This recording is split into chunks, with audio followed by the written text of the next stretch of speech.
Ahí estamos. Como les decía, eh, esta materia la di por primera vez hace aproximadamente 10 años en esta universidad. Eh, y, y tuve 83 inscriptos en aquel momento. Y al año siguiente lo mismo. Eh, También estamos por 78. Una guasada por ser un seminario optativo. Lo importante es eh, explicar para qué nos va a servir este seminario de, de seguridad privada, este nombre tan ámbitos y prácticas, ¿no? ¿Para qué nos va a servir a nosotros, licenciados en seguridad ciudadana, este seminario? Y a diferencia de las anteriores eh, veces que dicté este seminario, eh, debe haber un perfil distinto. Eh, el último capítulo, perdón, esto no es un libro. La última unidad van a ver en el aula virtual que se trata de pericias en seguridad. Les pido por favor si se pueden mutear, me hacen un favor enorme. Para hablar se desmutean y ya, pero evitamos todos los ruidos. Yo si pudiera mutear a mi perra, sería perfecto, pero no puedo. Ya lo hubiera muteado hace años. Le vamos a dar una vuelta de tuerca a esta materia y la última unidad la vamos a hacer transversal a cada una de las unidades que veamos. La última unidad es la de pericias judiciales en seguridad. Entonces, vamos a hablar mucho de legislación, vamos a hablar mucho de prácticas, vamos a hablar también de una norma ISO específica sobre seguridad privada. Vamos a ver cómo es el funcionamiento, cuál es el deber ser y cuáles son las verdaderas prácticas en materia de seguridad privada en las distintas jurisdicciones. La seguridad privada es una actividad reglada, es decir, tiene una legislación específica que regula esa materia. Y eso es determinante, no es que es muy importante, sencillamente es determinante. Entonces, ¿estás acorde al marco normativo o no lo estás? ¿Y para qué me importa a mí saber eso si soy licenciado en seguridad? Porque como licenciado en seguridad puedo ser perito judicial en seguridad ciudadana. Y uno de los campos que tiene es el de la seguridad privada, que curiosamente es un campo que se está disparando y que cada vez está dando más pericias, es decir, más trabajo. Asumo que no les estoy diciendo nada nuevo con esto de que el título no se habilita para ser perito. Los que ya me conocen me escucharon, los que no, espero que estén en tema, y si no están en tema en el sentido de saber que pueden ser peritos en seguridad y que pueden trabajar por cuenta propia, es decir, ejercer la profesión de una forma liberal. Hay que cumplir unos requisitos, dependiendo de la jurisdicción, varían, pero con el título de licenciado de la UNLA ya tenemos las tres jurisdicciones más importantes: Provincia de Buenos Aires, Ciudad de Buenos Aires y la Justicia Federal, y la Justicia Nacional. Eh, Tenemos las jurisdicciones más importantes. ¿Por qué más importantes? Porque es donde más conflicto hay, es donde más litigiosidad hay. ¿Y qué es esto de los peritos? ¿A qué se dedica un perito? Bueno, a identificar si existió o no mala praxis en, eh, en la función de la seguridad privada, del agente de seguridad privada, de la empresa de seguridad privada. Eh, Eso en el caso de esta materia, pero mucho más amplio. Esto también aplica desde ya, seguridad en espectáculos deportivos, seguridad en grandes eventos, todo lo que es controladora de admisión y permanencia. Entonces vamos a ir viendo la norma y vamos a ir haciendo un ida y vuelta con determinados casos. Por ejemplo, los Rabiers en Necochea, que mataron a este chico, que fue hace 2 años, este verano no, el verano pasado. Y bueno, ¿qué hubiera pasado si efectivamente le hubieran dado curso a la presentación de Amicus Curiae que hizo la Asociación de Profesores de la Seguridad de la Provincia de Buenos Aires. ¿Qué hubiese pasado, no? Si realmente le hubieran dado curso a esa Amicus Curiae. Y si hubieran consultado y si hubiera podido haber participado o si hubieran convocado a un perito en seguridad ciudadana, hubiera sido todo distinto. Hubiera sido todo distinto, porque ahora simplemente nos quedamos con el homicidio. Pero les puedo asegurar que las responsabilidades no se terminan con el homicidio y con los rugby presos. Pero el punto es ese. El abogado era Cuño Libarona. Y Cuño Libarona, el abogado del chico este, que no me sale el nombre, creo que es Baez Sosa. Creo. Sí, Baez Sosa es. Baez Sosa, perfecto. Me acuerdo del colegio marianista porque lo tengo acá a una cuadra. Era egresado de esa escuela. Mi cuñada trabaja como docente en esa escuela. Cuño Libarona tiene la particularidad de deslindar a la política de las causas candentes. Él te mete preso a las personas que te tienen que meter cuando es creyente. Pero te deslinda, te deja a toda la clase política de lado. Y te deja a todos los responsables estatales de lado. Y por supuesto, para dejarlo de lado, tiene que dejar de lado a la empresa primero al boliche, y segundo a la empresa de seguridad. Entonces, como Libarona no tuvo ningún tipo de interés en que nosotros participemos, porque ya tenía todo, ya tenía a los culpables, ya los tenía, y le resultaba bastante fácil acreditar ese homicidio, ¿no? Con filmaciones, con un montón de testigos. No se quedaba ahí el asunto. Puedo asegurar que no terminaba ahí empezaba. Se puede ir para atrás muchísimo. De todas formas, para quienes no me conocen, soy Daniel Garibaldi, soy licenciado en seguridad, a secas, porque estudié hace muchos años, y era la única universidad que daba esta carrera.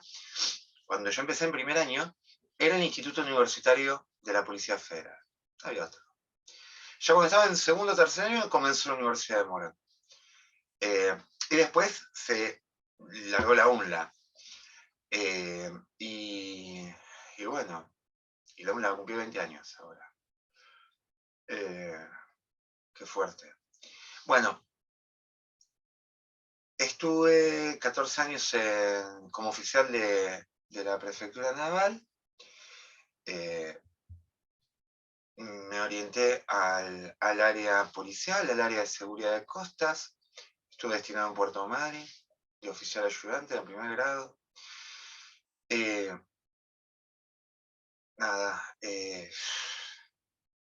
Hice el curso de inteligencia, que fue un año más, 3 años de pupilo en la Escuela de Cadetes en Zárate, un año más en la Escuela Superior para hacer seguridad de costas.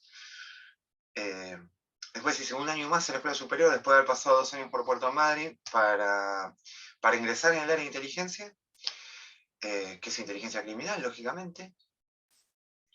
Y fui ascendiendo, me estuve en el servicio de inteligencia en el edificio de Guaracosta. Fui ascendiendo, ascendí grado de subprefecto, que vendría a ser el equivalente a un oficial principal de policía.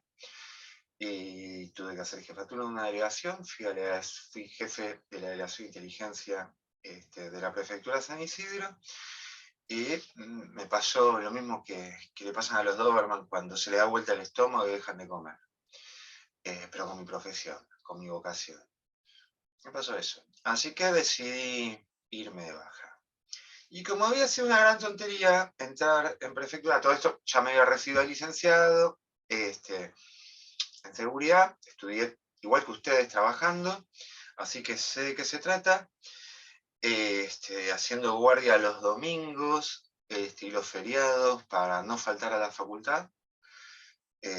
Y siempre antes de rendir un final, saltaba un allanamiento. Es que eso era automático. Tenías un mes re tranquilo, pero si tenías el final del 28, tranca, que el 28 a la mañana o el 27 ya te avisaban que te presentes a las 3 de la mañana en narcotráfico para hacer un allanamiento, porque había 15 allanamientos simultáneos. Eso era de manual, eso era siempre. O una comisión al interior, eso era de manual. A ustedes les debe pasar algo parecido. Y a los que no, bueno, disfrútenlo. Esa fortuna. Egresé de esa carrera, la verdad que muy decepcionado. De hecho, me aburría tanto la licenciatura en seguridad de IUFA que le hice en 3 años, porque es que me embolaba todo, me embolaban los profesores, me embolaban mis compañeros, me embolaba todo. ¿Por qué? Porque estaba entre policías y yo ya era policía y yo ya no tenía ganas. Yo iba a buscar de la universidad una cosa distinta, no, más de lo mismo. Hablar de armas, sí, está buenísimo, me encantan, pero ya estaba cansado. Es decir, a la universidad voy a que me den un abordaje diferente al que tenía. Buscaba nada, un corte, un cambio, un que me agregue. Y la verdad que el IUFA lo único que me dio fueron muchas herramientas de técnicas y más de lo mismo. Conocer más legislación, más el deber ser de lo que se hace. Pero nunca me mostró, me indicó qué cosas no se hacen. Entonces, si siempre que venimos realizando lo mismo y esto no funciona, quiere decir que están faltando cosas o que lo que estamos haciendo en materia de política pública de seguridad está equivocado o tiene un error. Porque si no, ¿por qué cada vez estamos peor? Y seguimos replicando las mismas estrategias. Lo que necesitaba era esa visión transversal, un discurso disruptivo. Bueno, a mal lugar lo fui a buscar. Y hice un máster en Defensa Nacional, ni bien egresé, ni bien aprobé, sin el título todavía, ni bien aprobé la última materia, hice un máster en Defensa Nacional de 2 años en la Escuela de Defensa Nacional, que me sirvió para que me quede sumamente claro cuáles son las diferencias entre defensa y seguridad, para tener una formación en torno al campo de la defensa, a la cuestión militar. Mi línea de investigación siempre fueron las diferencias entre defensa y seguridad y sobre todo los solapamientos que hay en la Argentina en materia de defensa y seguridad. Entonces, a ver, ¿alguien me puede decir algún solapamiento en materia de defensa y seguridad hoy que hayan visto en los últimos 2 años? La ley de seguridad, la ley de seguridad interior la conocen, ¿no es cierto? La vieron. Profesor. ¿Qué pasó? Yo soy licenciado en seguridad. Ajá. Me recibí acá en la UNLA. Ajá. Yo escribí mi trabajo final. Bueno, siempre me interesó hacer este seminario. Nunca lo pude hacer. Y ahora se dio el momento y lo hice. Buenísimo. Bueno, creo que me parece que una cosa que lo puede diferenciar es lo que yo escribí en mi trabajo final, que es que la policía tenga un sindicato. No, pero la pregunta era otra. ¿Cuáles son las superposiciones que hay entre defensa y seguridad? Son cosas totalmente distintas. Uno es, Puede ser que la son los seguridad ejércitos, es decir, los ejércitos, es decir, las Fuerzas Armadas, no los ejércitos, son las Fuerzas Armadas, que son 3. Armada, la Fuerza Aérea, el Ejército Argentino. Los otros es el sistema de seguridad interior. Son las 4 fuerzas de seguridad, es decir, son fuerzas policiales, pero nacionales, dependen del Ejecutivo Nacional. Sí. Más las 23 policías provinciales, sumando a la Ciudad Autónoma de Buenos Aires, que tiene su propia policía. ¿Cuál es la diferencia entre la Policía de Santa Fe y la Policía Federal? Una depende del Ejecutivo Nacional, la otra depende del Ejecutivo de la provincia de Santa Fe. Entonces, es importante tener claro esto, sobre todo, en principio, porque la seguridad no es algo que las provincias le hayan delegado a la nación, la conservan. Todo lo que no está delegado lo conservan las provincias. La seguridad no está delegada. Cada provincia tiene su propia policía, incluso la Ciudad Autónoma de Buenos Aires. Tanto menos van a delegar la seguridad privada. Tenemos colegas nuestros, licenciados en seguridad, que siguen hablando de la necesidad de que haya una ley de seguridad privada a nivel nacional. Y a mí se me revuelve el estómago cuando escucho eso, porque lo único que demuestra es una ignorancia absoluta sobre justamente cómo es la conformación de la Argentina. Es imposible que haya una ley de seguridad privada, porque lo más parecido a una ley en materia de coordinación de los elementos y de las instituciones policiales, sobre todo de la participación o la utilización de las fuerzas federales, me refiero a las cuatro fuerzas federales: Gendarmería, Prefectura Naval, Policía Federal y Policía de Seguridad Aeroportuaria, las cuatro que dependen del Poder Ejecutivo Nacional, es decir, el Ministerio de Seguridad, que se salgan de su jurisdicción. La Ley de Seguridad Interior establece cuáles son las circunstancias en las cuales se van a salir de su jurisdicción para ingresar en la jurisdicción de las provincias. Entonces, esta Ley de Seguridad Interior es una ley convenio. Tuvieron que adherir las provincias para que se aplique. ¿Por qué? Porque el Estado Nacional no puede, es decir, como no está delegada la seguridad del Estado Nacional, no tiene injerencias. Solamente en materia de los delitos federales, en persecución de los delitos federales. ¿Cuáles son los delitos federales? Por ejemplo, todo lo que tiene que ver con los delitos aduaneros, lo que tiene que ver con evasión impositiva, lo que tiene que ver con el narcotráfico, la trata de personas, ahora falsificación de moneda, contrabando. ¿Por qué? Porque afectan al Estado Nacional, a las arcas del Estado Nacional. Y piratería. La piratería, lógico. Los casos de piratería, sí, es justicia federal. Sí. Entonces, es importante ver lo macro para poder entender e interpretar un actor que ni siquiera se lo observa como parte del sistema de seguridad. Y vamos a ver que es un actor muy importante. A modo de ejemplo, ¿se me escucha bien? Porque veo que está ralentizada mi cámara. Sí, se escucha bien, bárbaro. Sí, se escucha, profe, se escucha. Perfecto. A modo de ejemplo, ¿cuántos policías de la provincia de Buenos Aires tenemos? Aprox. Un colega bonaerense. 90.000. 90.000. Más o menos. Fantástico. Vigiladores en blanco tenemos aproximadamente 80.000 y tenemos otro tanto que están en negro, es decir, tenemos 160.000 vigiladores, casi el doble que la policía bonaerense. En la provincia con mayor conflictividad. Tenemos una ley de seguridad privada en la provincia de Buenos Aires que es hermosa, la 12297, es espectacular. Cuando la veamos vamos a ver los alcances que le da a la seguridad privada y sobre todo al Estado de la provincia de Buenos Aires para que utilice los elementos de la seguridad privada, porque no existe la seguridad privada, siempre la seguridad es pública. Puede estar prestada por actores públicos o por actores privados, como es el caso de la seguridad privada, pero siempre la seguridad es pública. Entonces los actores de la seguridad privada van a ser auxiliares y complementarios de la policía. Y la ley de seguridad privada de la provincia de Buenos Aires lo dice de manera taxativa y es sumamente clara en los alcances.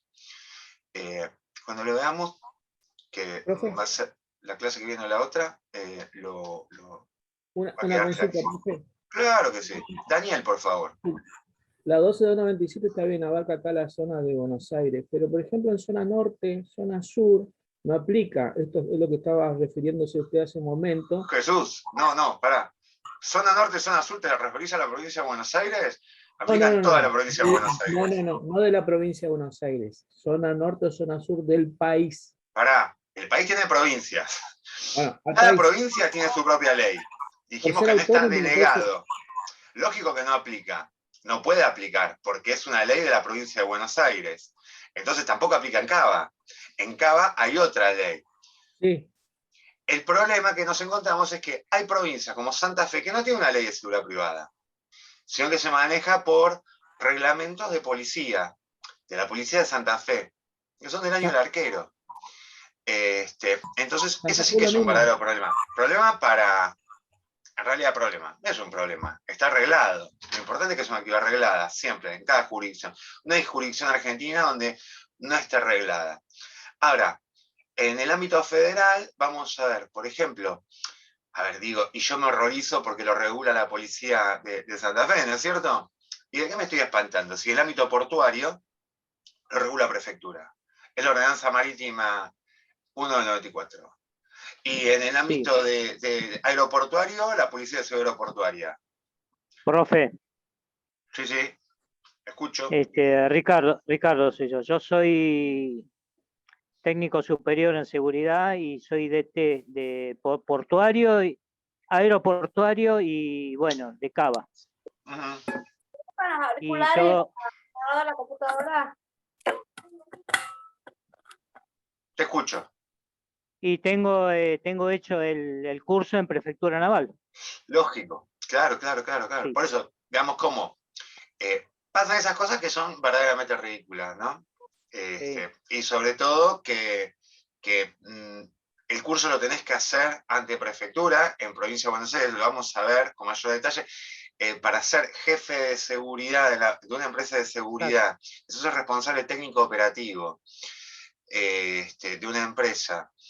Tenés que hacer un curso de 100 horas y el título de licenciado en seguridad ciudadana o de licenciado en seguridad o en seguridad pública, depende de la universidad cómo se llame, pero los alcances son más o menos los mismos, no te lo toman, no te sirven. Tenés que hacer un curso que no es hacer. En Provincia de Buenos Aires, en general, ese curso se compra, pues no tiene ningún tipo de control por parte del Ministerio de Educación de la provincia, sino que depende, esa habilitación se la da a los institutos de capacitación de dirección de agencias. Pero el jefe de seguridad solamente sirve para la provincia, para la capital tiene que ser DT. Lógicamente, por eso empezamos diciendo que cada provincia tiene su propia ley. Cada habilitación sirve dentro de tu ámbito jurisdiccional, lógicamente. Sirve dentro de tu jurisdicción. ¿Quién te dio a vos tu habilitación? Yo soy vigilador en Ciudad de Buenos Aires. ¿Quién me dio la habilitación? Ahí el ministro de Seguridad o el director de Agencia de Seguridad Privada de la Ciudad de Buenos Aires. ¿Yo soy vigilador en Provincia del Chaco? No, tengo que hacer el trámite en Provincia del Chaco. Lógico. Sí. Tampoco soy vigilador en Provincia de Buenos Aires. No, soy vigilador en Cava. Eso aplica para todo. Pero hay una cosa que, profe, que yo no comparto, que es, vigilador por ahí puede ser, se está reglamentando la cuestión del secundario. Para ser jefe de seguridad no te exigen que tengas ni siquiera el secundario completo. El DT tiene que tener un título universitario habilitante. Totalmente. Me estás hablando de la provincia de Buenos Aires. Sí. Sí, claro. Sí, es que está hecho justamente con una finalidad de eso. Bueno, profe, el punto es el siguiente. El punto es que mientras no haya un colegio o un consejo profesional de licenciados en seguridad, eso no lo vamos a poder pelear nunca. Nunca. Desde la asociación no lo podemos pelear. Lo vamos a poder pelear cuando seamos colegio. Y en eso estamos trabajando. Sigo avanzando. Nos habíamos quedado en las diferencias entre militares y policías. Y sobre todo, ¿cuáles son las superposiciones? Fuerzas federales, es decir, llamadas fuerzas de seguridad, y fuerzas policiales, se dedican a la persecución de delitos. Las Fuerzas Armadas no persiguen delitos. Las Fuerzas Armadas están para la defensa nacional, la defensa de un ataque extranjero, de un ejército regular extranjero, no las fuerzas policiales. Fuerzas policiales tienen un fundamento que es legislativo. Todo lo que hacemos está arreglado y está normado. Las Fuerzas Armadas es por una decisión política, porque una decisión política es la que declara la guerra. Por una decisión política se envían tropas a determinada zona, afuera del país.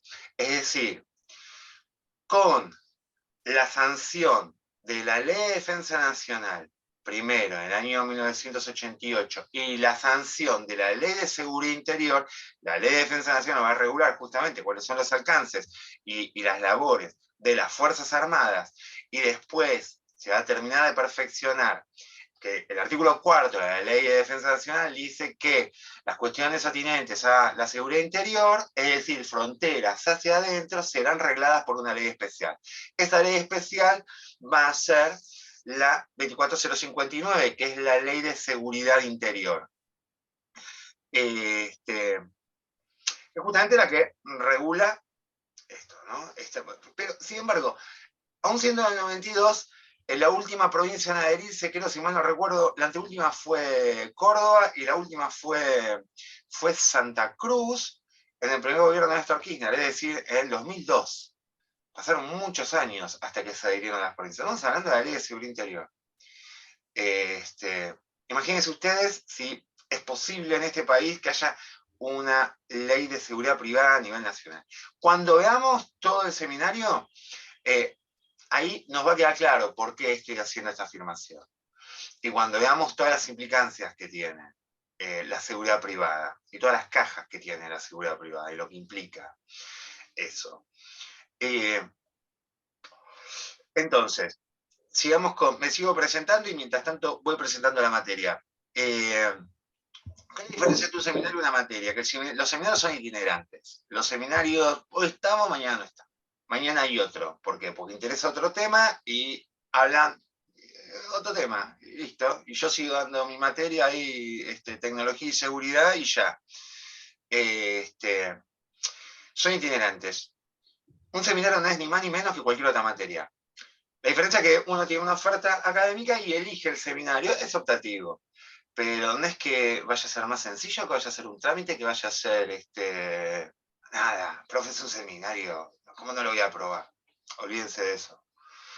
Todas las materias, es decir, tengo por costumbre siempre ir a final. Aunque te saques un 10 de promedio en la cursada. Porque al final es el único momento en el cual lees la materia de punta a punta, en el mejor de los casos, pero sí donde llegas a conectar absolutamente todo. Y ya terminás de cerrar, la terminás de cuadrar. Entonces, el final es un espacio de aprendizaje, y en tanto espacio de aprendizaje no nos lo vamos a perder. Sobre todo cuando le vamos a pegar esta vuelta de tuerca, que es esto de la actividad pericial. El único requisito es ser licenciado. Es decir, tenemos el título de licenciado, en principio, ¿no? Después, depende de la jurisdicción, vamos a tener que tener 2 años de antigüedad en el título, o 5 años de antigüedad, pero 2 años pasan igual. Así que da lo mismo. Siempre es importante saber que bueno, que uno tiene una salida laboral con el título que tiene. No sé ustedes dónde se pensaron trabajando. Acá tenemos un colega que es director técnico en una empresa de seguridad, pero esta es otra alternativa, y a diferencia de todos los otros trabajos que podemos tener los licenciados en seguridad, es que no tenés jefe. Vos sos tu jefe y trabajas igual que un médico, igual que un abogado, igual que un contador, y nada. Y les puedo asegurar que es hermoso, porque yo soy docente. A todo esto, claro que tengo jefe, y siempre tuve jefe en prefectura.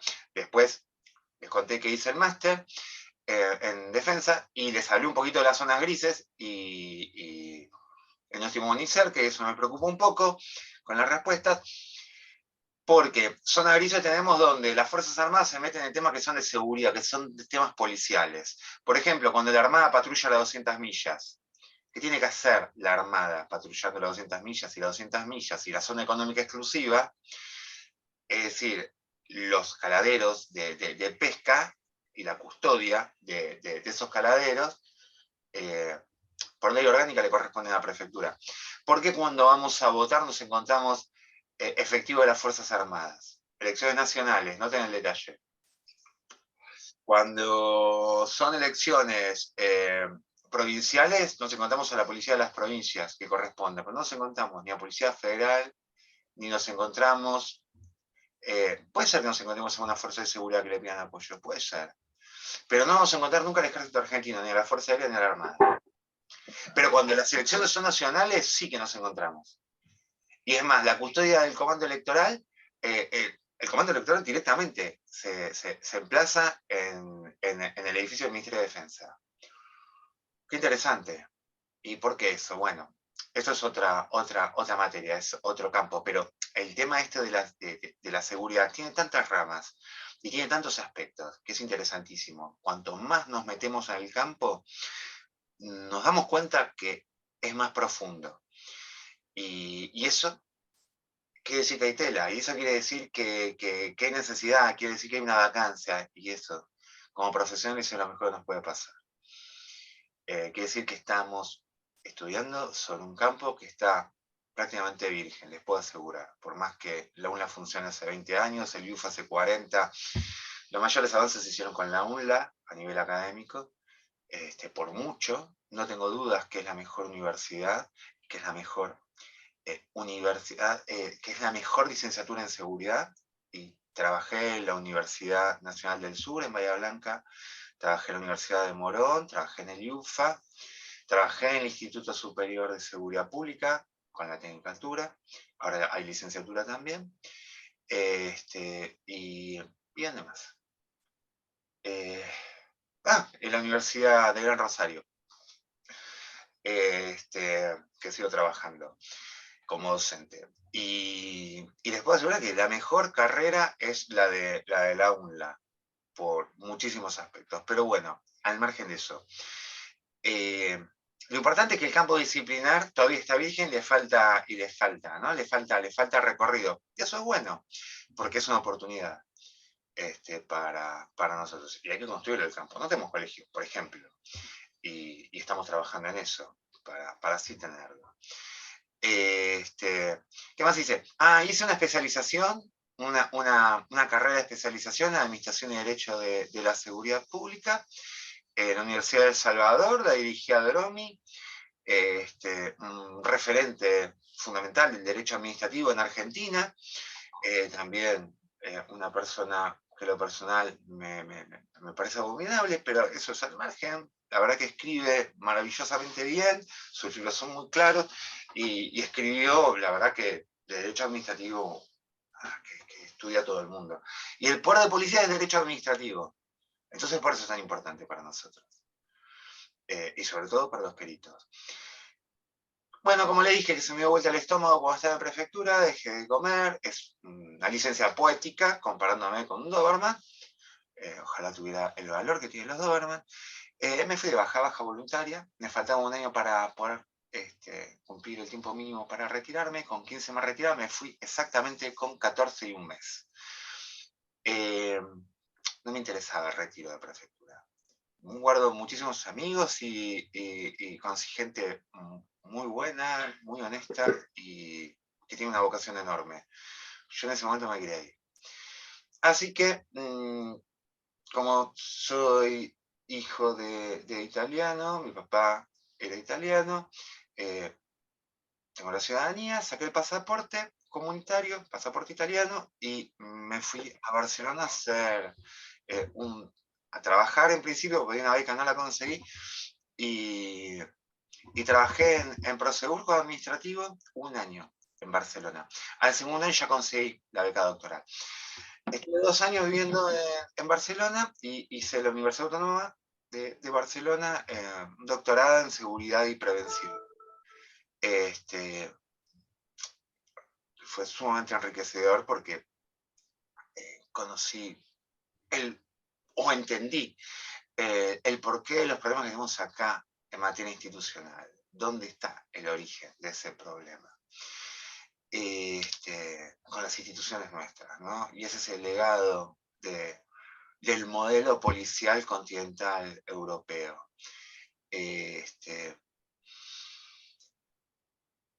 Cuando volví de España, vine como cuando vinimos a España, lógico. ¿Cómo puedo venir?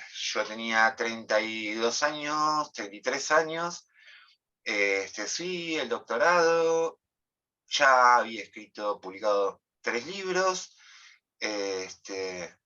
pero había trabajado en la Universidad de Morón, volví a trabajar en la Universidad de Morón, bueno, me pagaba muy mal, daba la materia de seguridad privada, y nada, empecé acá a trabajar en una empresa de seguridad haciendo análisis de riesgos y estudios de seguridad.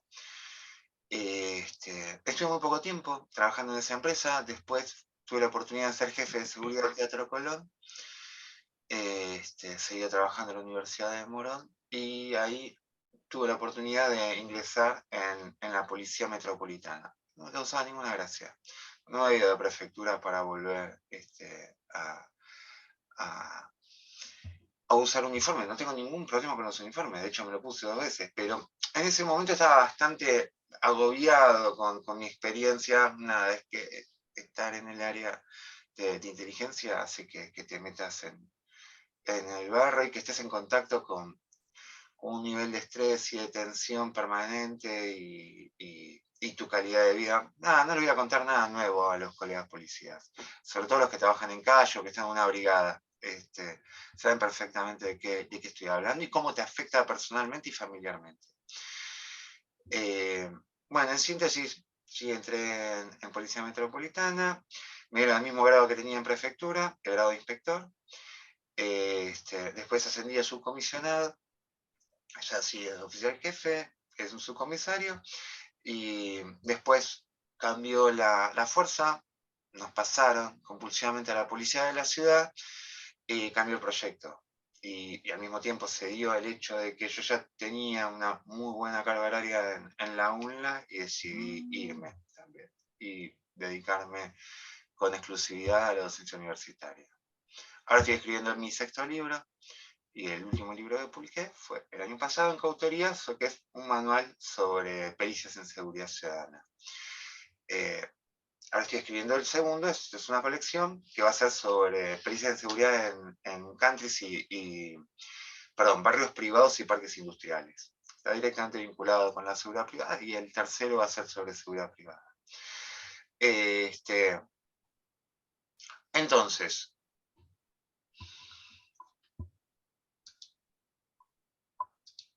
voy a compartir la pantalla y vamos a ver el programa. Bueno, vamos a pasar entonces algo que tenemos que tener presente. Algo que es muy importante que no hacemos nunca, que es primero saber que existe un programa en la materia. Segundo, leerlo. Y si leemos el programa, leemos las cosas que nos van a tomar. Nunca leemos los fundamentos. Algo, por ejemplo, cuando vamos al final, vamos con el programa en la mano. Porque no hay otra forma de ver un final si no es con el programa en la mano. No, yo no la conozco. Yo voy a tener un programa, el mío, y voy a hacer preguntas del programa. ¿De qué voy a preguntar? Lógicamente. Y ahí va a ser un ida y vuelta, va a ser una charla, lo vamos a conversar, no va a ser conteste esto, no. Va a ser algo más, no estamos en el cole, somos todos adultos. Pero algo que es muy importante es leer los fundamentos de la carrera. Por ejemplo, nos imaginamos nosotros que, a ver, en Estados Unidos, ¿qué fue primero? ¿La policía o la seguridad privada? La seguridad privada. ¿La seguridad privada? Dame un ejemplo. La agencia Pilkington. Maravilloso. Maravilloso. Acá tenemos a alguien que leyó el programa o que lo sabía de antes. Sí, Pinkerton. Sí. Los Pinkerton. Y, por ejemplo, el modelo continental europeo. ¿Tenemos algún caso de seguridad privada que tenga funciones policiales? Si yo les digo, por ejemplo, una institución que no tomamos como policía, que la tenemos absolutamente negada como policía y sin embargo claramente lo es la aduana argentina. De hecho, la aduana argentina es la policía más antigua de la nación. La aduana se va a crear luego del virreinato, ya muy avanzado el virreinato del Río de la Plata, que fue un virreinato muy breve. Antes dependíamos del Alto Perú, del virreinato del Alto Perú. Y sin embargo, ustedes saben, por ejemplo, que la aduana, hasta no hace muchos años, la policía aduanera tenía un ar dentro de la aduana, que todos son policía aduanera, pero ellos tenían algunos efectivos que directamente usaban un uniforme que decía policía aduanera, el uniforme era negro, y estaban armados. Lógicamente, porque tienen poder de policía. ¿Y dónde surge el poder de policía? El código aduanero. Código aduanero. De hecho, es la policía que más facultades tiene y más atribuciones tiene. Es la única policía que puede hacer un allanamiento a una morada sin orden del juez. Ellos trabajan con el penal económico. Sin orden del juez, hace un allanamiento sin orden del juez y tienen 48 horas para informarle al juez que realizaron el allanamiento y cuáles fueron los resultados. El código aduanero lo establece. ¿Ustedes se imaginan un policía de la provincia de Buenos Aires, un agente de la Prefectura Naval Argentina, de Gendarmería, de Policía Federal, de la Policía de la Ciudad, haciendo un allanamiento sin orden de arresto? Salvo, es decir, por las causales de excepción que establece nuestro Código Procesal Penal. Hay causales de excepción, y nuestro Código Penal también. No, el Código Procesal es el que lo establece. Las causales de excepción. No, pedido de auxilio, en persecución, en flagrancia, pero están taxativamente enunciados. Si no, la propiedad privada es inviolable, la vivienda es inviolable. Bueno, la aduana tiene facultades en zona primaria aduanera de allanar cualquier depósito, cualquier oficina, cualquier instalación. Las oficinas son inviolables, tienen los mismos privilegios que la vivienda. Andá por Puerto Madero a allanar una oficina. Bueno, si estuviera en zona primaria aduanera y fuéramos de la aduana, tenemos esa facultad. Bueno, sin embargo, la Ferme Generale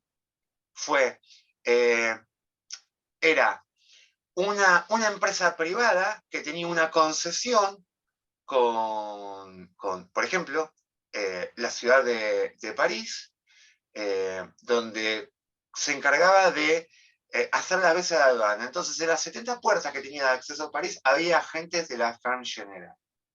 Estaban armados, tenían poder de policía, te podían meter preso y cobrar multas. Y eran los que se encargaban de recaudar para la ciudad. Pero ¿cómo es eso posible? Y bueno, pero a ver, vamos a subir la apuesta. ¿Qué pasa si yo les digo, hubieron estados que fueron gobernados por empresas privadas?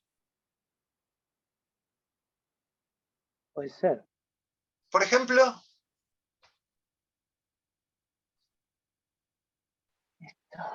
Profesor. Sí. Se me ocurre la India, ¿no? Exacto, maravilloso, me encanta este curso. La Compañía Inglesa de las Indias Orientales. Exacto. La Compañía Inglesa de las Indias Orientales tiene fecha de fundación, si mal no recuerdo, del año 1602. Por una orden de la reina de Inglaterra, que autoriza, le autoriza el gobierno sobre la India, en tanto y en cuanto tenga el monopolio del té para Gran Bretaña. Esta Compañía Inglesa de las Indias Orientales, que tenía su sede central en Londres, su oficina en Londres, era una empresa privada, tenía su propio ejército. Y, de hecho, en fusil que usó histórico el ejército británico es el Brown Bess, era el Brown Bess, fusil con el que hicieron las invasiones inglesas, el fusil que usaban, fusil a bancarga, ¿no? De pólvora negra, era el Brown Bess. El Brown Bess tenía un modelo que era de las compañías inglesas de las Indias Orientales. Un modelo de Brown Bess, un tipo de Brown Bess que tenía una anilla de menos que el resto. Hubo varios modelos de Brown Bess, pero había uno para la compañía inglesa de las Indias Orientales. ¿Y quiénes iban a trabajar a la Compañía Inglesa de las Indias Orientales? Bueno, quienes se retiraban del ejército británico. Todos aquellos que se retiraban, o algunos pedían la baja y se iban a la India porque eran mucho mejor retribuidos, mucho mejor pagos por esta empresa que gobernaba, que tenía facultades para poder casar a las personas, que tenía facultades tributarias, que tenía facultades en determinados momentos para declarar la guerra a otros estados. Porque a Gran Bretaña no le molestaba. A Gran Bretaña le aseguraba el comercio. A Gran Bretaña era una empresa que nada, era beneficiosa, se autogestionaba y le daba ganancias, porque tributaba. Entonces era un beneficio muy grande. Bueno, y comenzó a expandirse. ¿Y qué pasaba en la India y en todas las zonas ocupadas? A ver, que se fue expandiendo tanto y ocupando tantos territorios que 1 de cada 5 personas del mundo estaba bajo la dominación de la compañía inglesa de las Indias Orientales. 1 de cada 5 personas, habitantes del mundo. Esta compañía inglesa de las Indias Orientales gobernó durante 400 años.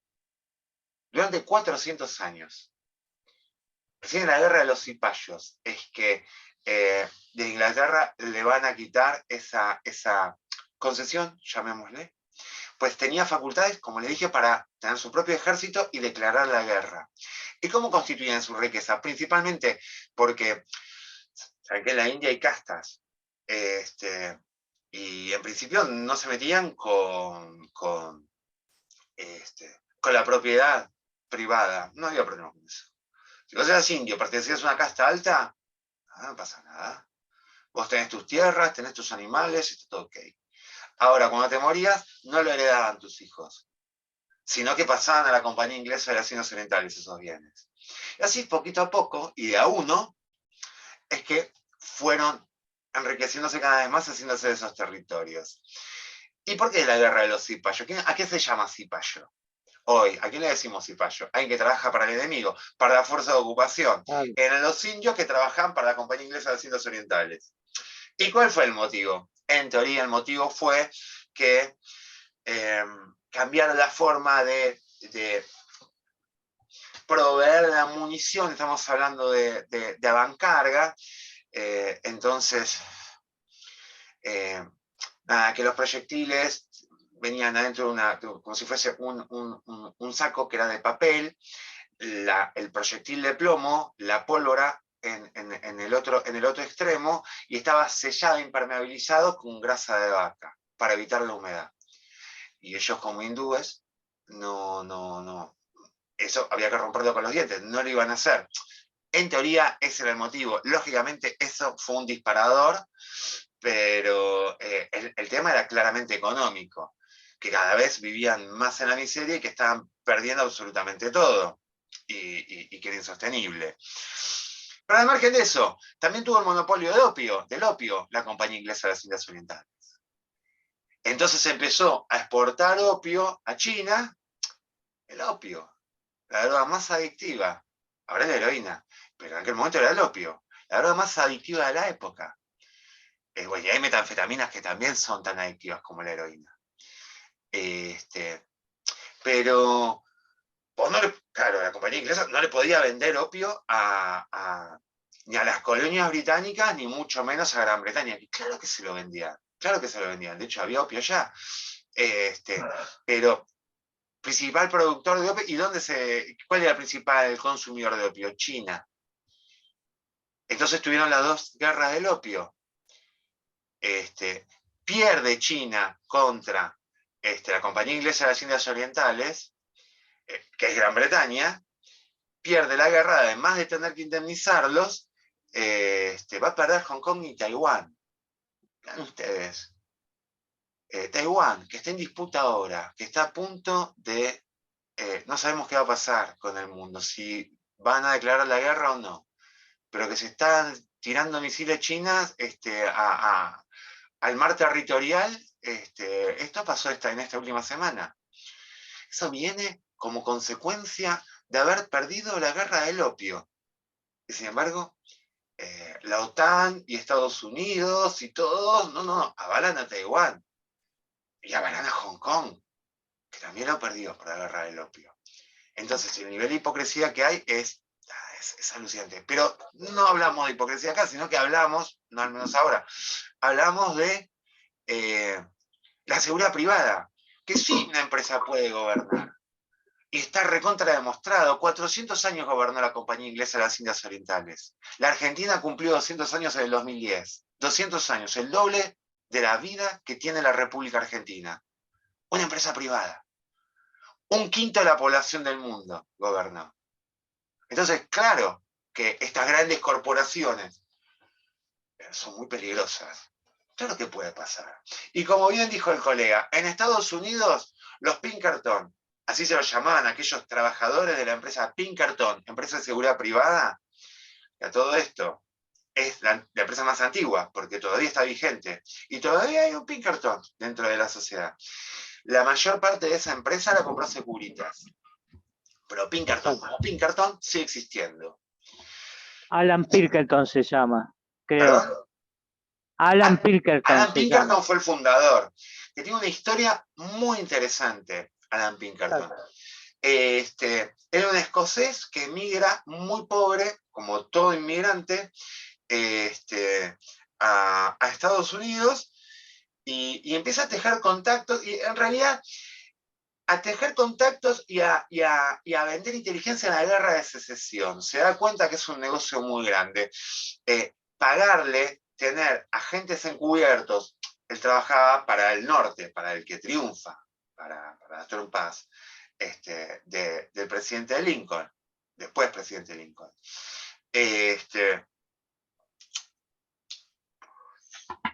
Y va a infiltrar a las tropas sureñas, o va a tener oficiales y soldados sureños que van a estar pagos por los Pinkerton. Entonces van a tener mucha información que va a ser vital para la estrategia de la guerra.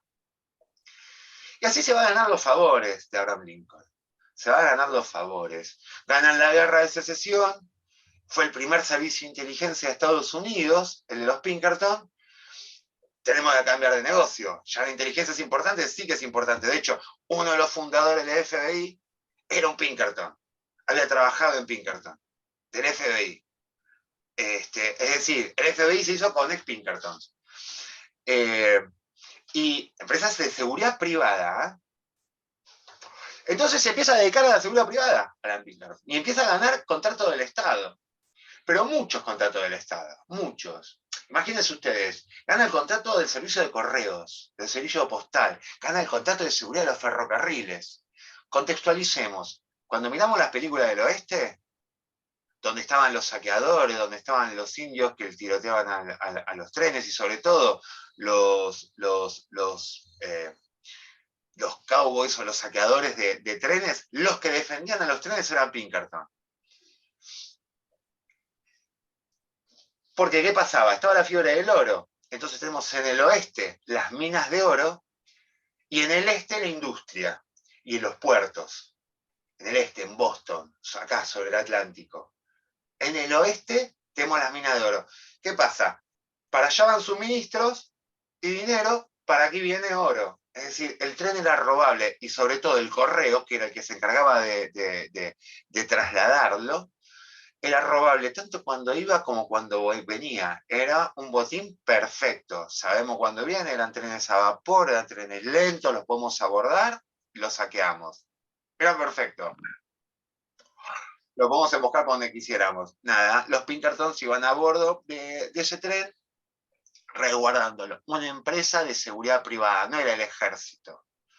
No era el ejército. De hecho, en Estados Unidos, después, fueron 4 o 5 años después de terminada la guerra de secesión, la guerra del sur contra el norte, que gana el norte industrializado contra el sur esclavista y agroexportador,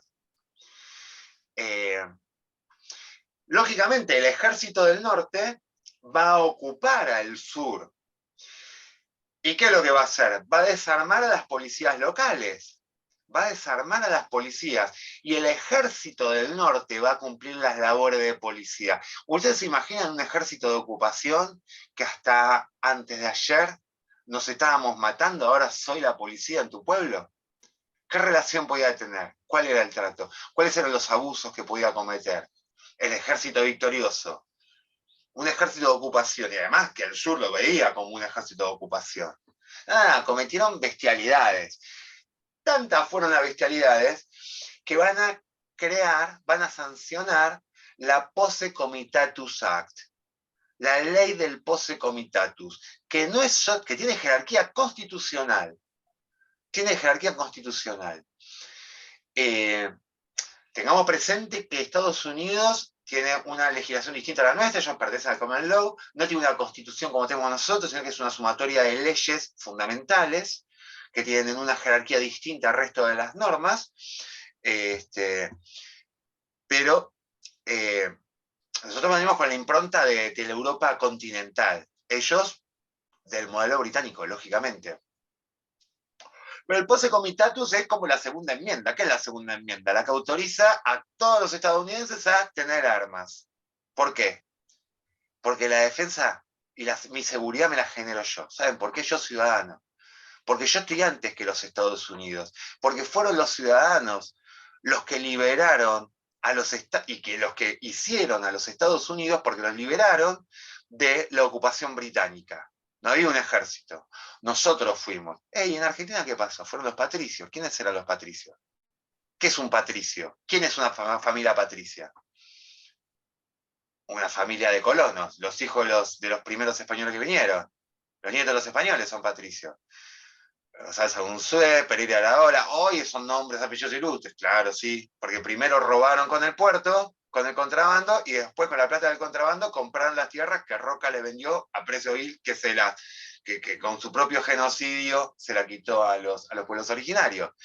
Pero al margen de todo eso, como los ciudadanos, además es muy jovesiana la visión que tienen, lógicamente, el derecho a autodefensa, ¿no? Y yo ciudadano voy a estar armado porque soy un garante del Estado, que el Estado, a quien yo le doy mi cuota parte de poder en este contrato social, y le cedo esta cuota parte de mi libertad al Estado, como todos le cedemos la misma cuota parte, estamos tranquilos y estamos emparados con el Estado. Nadie pierde, todos ganamos, porque tenemos instituciones que nos dan beneficios, mucho más beneficios si viviéramos en anarquía. En anarquía, que Walking Dead, ¿cuál es el problema? ¿Qué son? ¿Los caminantes? No, el problema de Walking Dead son las personas, porque no hay Estado. Walking Dead es una serie muy mala, muy buena en los primeros episodios, los primeros capítulos, muy mala después, pero es interesantísimo, desde lo sociológico, ver qué pasa con las personas y ver qué pasa con un mundo sin Estado. Siempre la ley más fuerte, ¿no? Volvemos a un estado casi de naturaleza. Si no hay Estado, volvemos a un estado de naturaleza. Del que hablaba Hobbes, según lo pinta Walking Dead, otros pensarán que el estado de naturaleza es rusoniano. Sinceramente no lo creo. El hombre no es bueno, sino que necesita al Estado. Al menos este hombre que tenemos ahora. Hombre y mujer, ¿no? ¿El hombre lobo, Leviatán? Bueno, él habla justamente, sí, en el Leviatán es el libro por excelencia donde dice que el hombre es el lobo del hombre, que por eso es que necesita el Estado, y un Estado fuerte, un Estado que sea como un Leviatán, un monstruo, en realidad es un ser mitológico de la mitología celta, el Leviatán, un monstruo marino que se come a las personas. El que se desvía, el Estado te tiene que sacar, y perdés todos los derechos, porque rompiste el contrato social, entonces perdés tu libertad. Te quedaste fuera de la sociedad, perdés tu libertad, perdés todo lo que tenías, absolutamente todo, porque rompiste el contrato social, al quebrar la ley. Pero volvamos a la Posse Comitatus Act. La Posse Comitatus Act, que es fundamental que se nos quede grabada esa ley, es la que prohíbe que las Fuerzas Armadas en territorio estadounidense tengan el poder del Posse Comitatus, es decir, tengan el poder del sheriff, es decir, tengan el poder de policía. Pero, es decir, nunca van a ver que en los Estados Unidos las Fuerzas Armadas tengan poder de policía. Con la Patriot Act, después de que voltearon las Torres Gemelas, quisieron desandar el camino del posse comitatus y que sí las Fuerzas Armadas tengan poder y se metan en materia de terrorismo fronteras adentro. Y enseguida se le levantó un muro enorme y no lo permitieron. Si bien tuvieron algunas libertades, que después se retrotrajeron. Pero no, fronteras adentro los militares no tienen nada que hacer, porque lo único que pueden hacer son desastres. Porque están para otra cosa, están entrenados para la guerra, no para gestionar conflictos. Los militares ven en blanco y en negro, ven en ceros y unos, son binarios, hay paz o hay guerra. Los policías no ven nunca en blanco o en negro, ven solamente grises.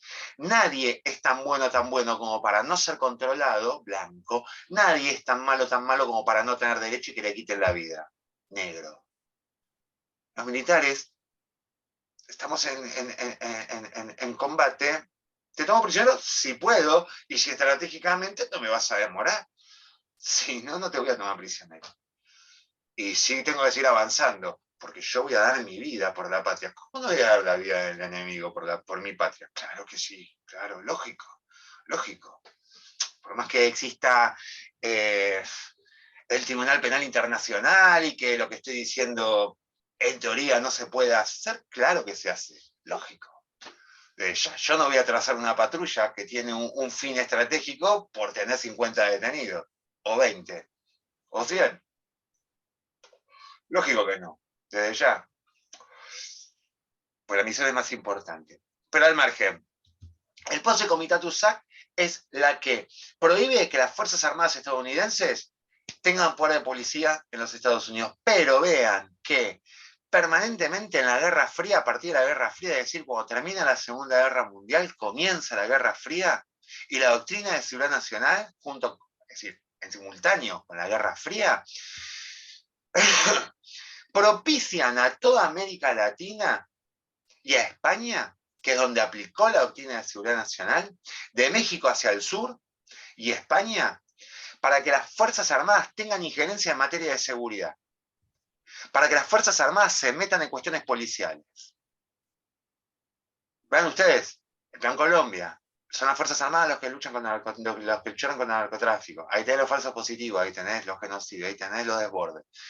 El Plan Mérida, lo mismo pero en México, exactamente igual. Y acá, hasta que llegó la democracia, Camps, que era un general del ejército, era el jefe de la policía de la provincia de Buenos Aires. Y otro general del ejército era el jefe del Servicio Penitenciario Federal. Y el jefe de la CIDE era un general de alguna de las 3 Fuerzas Armadas. Y yo llegué a participar en las reuniones de la CNI y la Comisión Nacional de Inteligencia, cuando existía la CIDE y cuando no era la AFI. Es decir, cuando existía la CIDE no, la AFI vino después. Cuando todavía no teníamos esta nueva ley de inteligencia. Cuando todavía no teníamos esta nueva ley de inteligencia, si mal no recuerdo, se sanciona a fines del 2001, 2002, no me acuerdo bien, 2001 creo que fue. Yo llegué a ir a reuniones de inteligencia donde yo iba por tema a la mesa de migraciones y me encontraba con gente de la Armada, del Ejército, no hablando de migraciones. Estamos hablando de contrabando o de trata de personas, que también estaba en esa mesa. ¿Qué hace la Armada acá? Bueno, pero es que había una hibridez conceptual, ¿no? Esta superposición. Y cuidado, que esto no se terminó, que todavía, con esto de que no hay presupuesto, se sigue haciendo lobby para que no tengamos tantas fuerzas policiales. Usemos a los militares en tareas policiales. No, nunca. Nunca. En Gran Bretaña, en Inglaterra, por ejemplo, pasó un hecho. Ellos lo tuvieron muy claro, mucho antes que los norteamericanos. Lo tuvieron muy claro. ¿Quién perdió la batalla de Waterloo? Napoleón. Napoleón la ganó. Perdón, Napoleón la perdió. ¿Quién la ganó? Napoleón. No, Napoleón la perdió. No, ¿cómo era? La perdió. Los ingleses. Claro, los ingleses, sí. Pero ¿cómo se llamaba? Y vean las cosas de la historia. Nos acordamos del perdedor, pero nunca del vencedor. Esto es al revés, Blücher, ¿no era? ¿Blücher no era? No. O Blücher, no acuerdo. No, ese además tiene apellido que es, me suena francés o otra cosa. De todas maneras, no, fue el Duque de No me Wellington. acuerdo. El Duque de Wellington es el que vence. Wellington, El exacto. Duque de Wellington vence a Napoleón.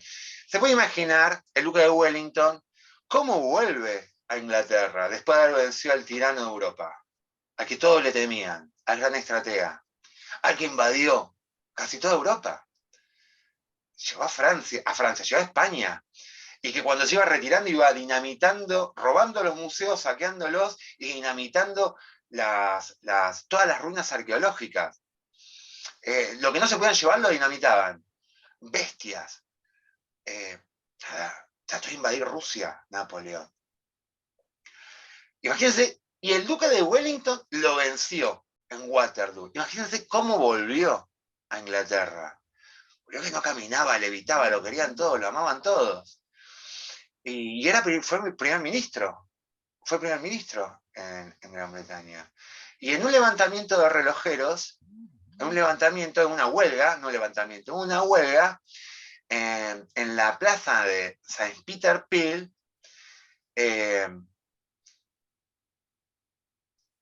Wellington ordena que se desmovilice esa plaza. Es decir, que saque a los trabajadores de ahí, que los saque. ¿Y qué va a utilizar? Él era un general de caballería. ¿Qué instrumento les parece que usó para desmovilizar a los trabajadores que había? La caballería, sable. Lógico. ¿Cuál es el arma que usa la caballería? El sable. Sable. Imagínense ustedes una carga de caballería contra trabajadores en una plaza atestada de gente. ¿Qué pasó? Lo único que puede pasar, una masacre. 17, 19 muertos, aproximadamente 400 heridos.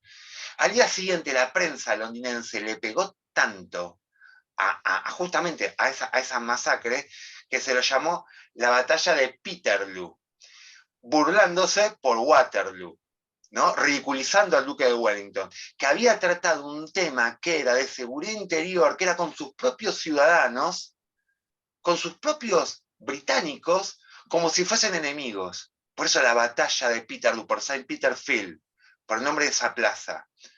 Y haciendo un juego de palabras con Waterloo, Peterloo.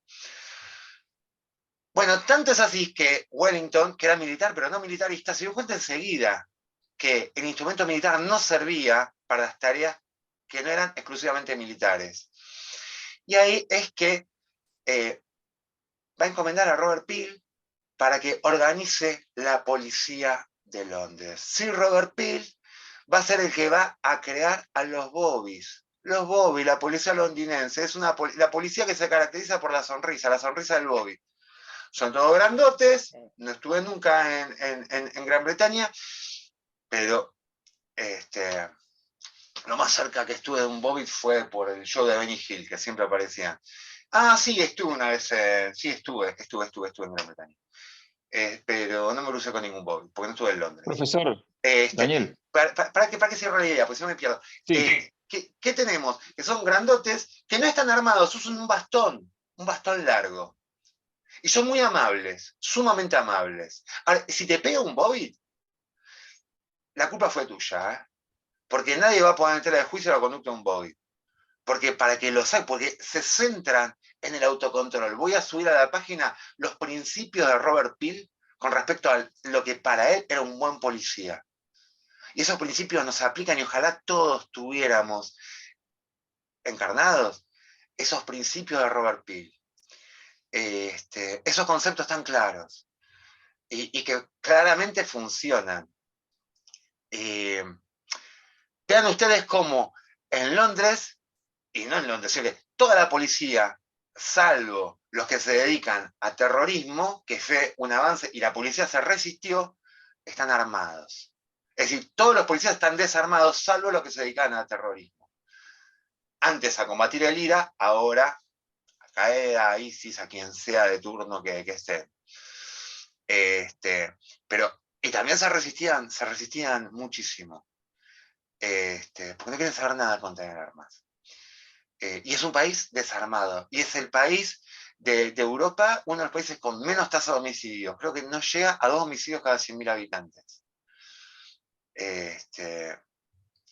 está por debajo de cualquier indicador europeo. Sí, alguien iba a hacer una consulta, acotación o algo así.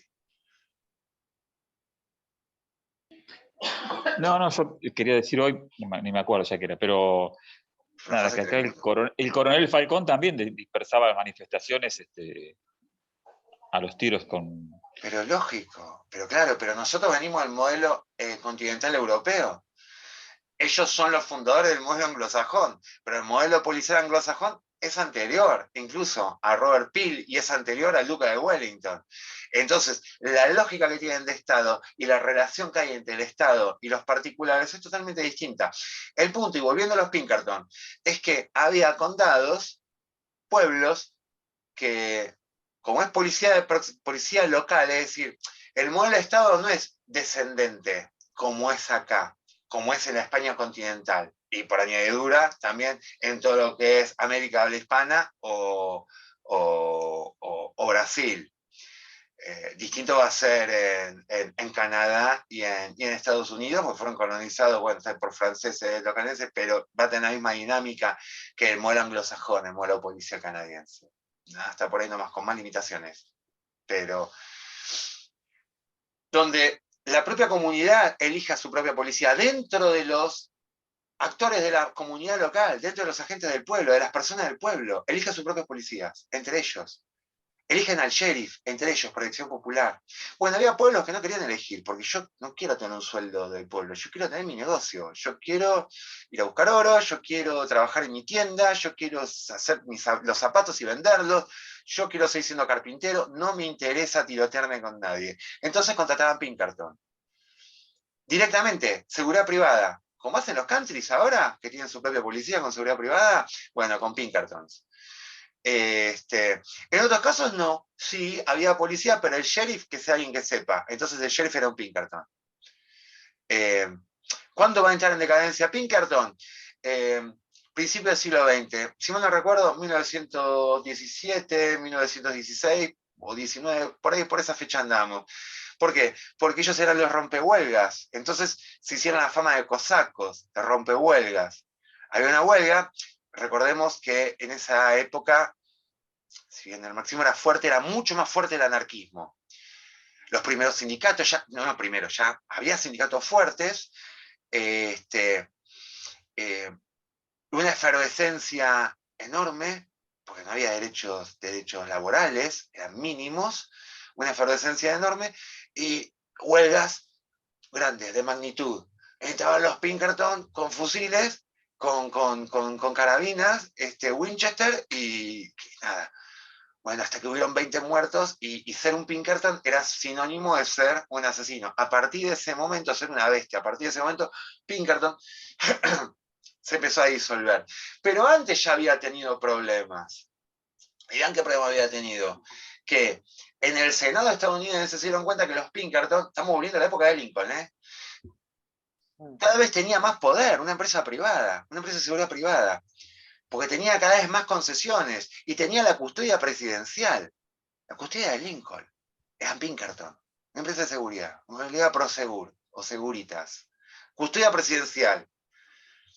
Y don Pinkerton le pasa información diciendo va a haber un atentado contra el presidente Lincoln. Y en el Senado se le murieron de risa, claro, te estamos recortando las licitaciones y vos me venís con el cuento del atentado, yo no soy tan estúpido. Lógico que esto lo estás haciendo para que te para que te devolvamos tu dinero. Tu dinero, lo que venías ganando antes. Y a Lincoln lo mataron, la información que tenía era cierta. A partir de ese momento cuadruplicó la cantidad de contratos que tuvo con el Estado. Y tuvo un éxito terrible. Fue su mejor momento para los Pinkerton. Hasta 1916, 1919, no recuerdo, no viene al caso, que generan esta masacre, que de hecho hay un par de documentales sobre esa masacre de los Pinkerton y cómo se empieza a desmoronar esta empresa. Si les parece bien, si están de acuerdo, ¿hacemos un pequeño break ahora o no? ¿Quieren que sigamos y terminamos antes? Por mí sigamos, seguimos.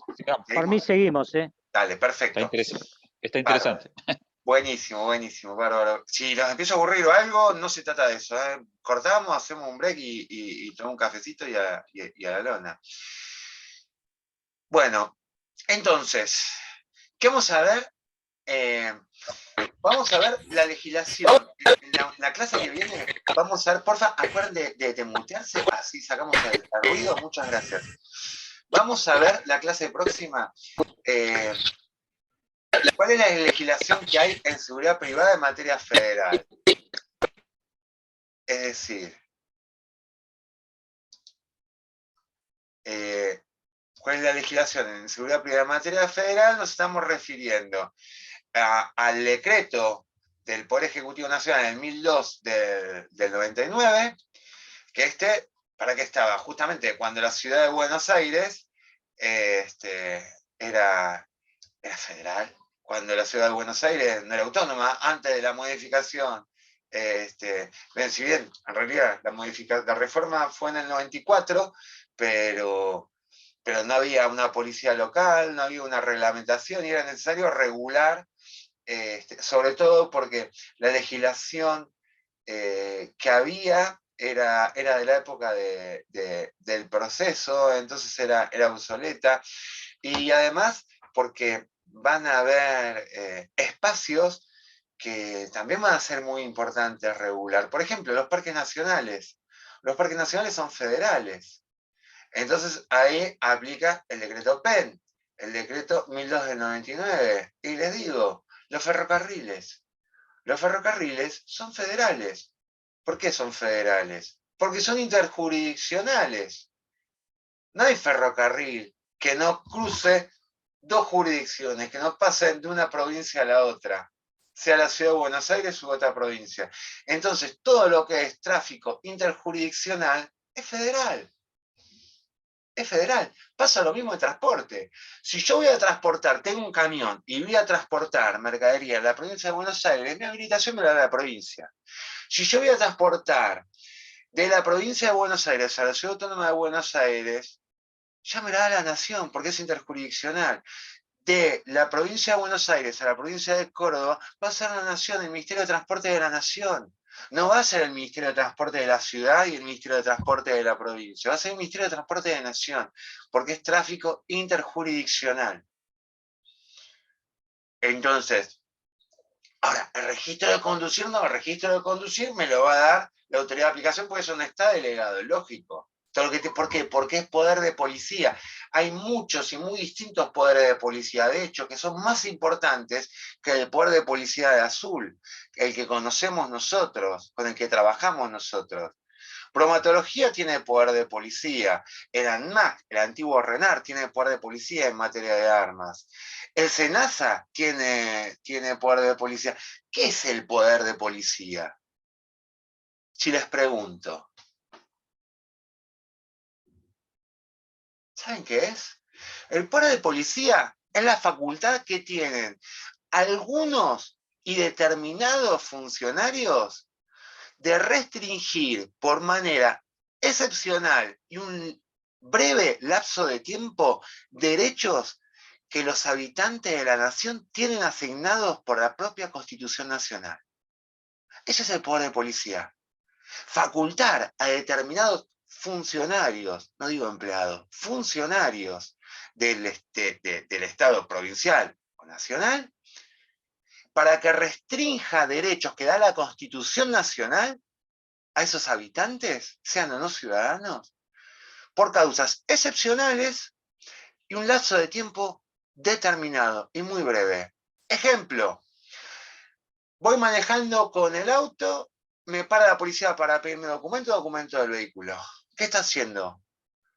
Coartando mi libertad de movimiento garantizada por la Constitución Nacional. Sin embargo, está haciendo un control vehicular. Hay un valor superior. Y es por un periodo de tiempo muy breve que lo hace. 5 o 10 minutos. Después sigo. Hay un valor superior que están protegiendo. Lo mismo cuando me paran documentos en la calle y me cachean. En calidad de que, ¿yo puedo hacer eso? No, yo no soy policía. Yo no soy policía. Cuando lo era, sí lo podía hacer, en determinadas circunstancias. Cuanto más para atrás nos vamos en el tiempo, más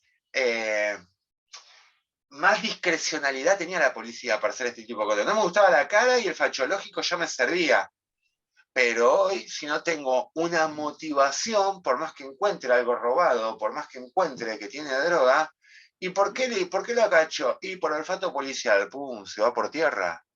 Ese no es un motivo. ¿Qué tenés? ¿Un detector en la nariz? No sos perro. No existe. ¿Existe el olfato policial? Sí existe. ¿Sirve como fundamento en un juicio oral? No, se cae como un piano.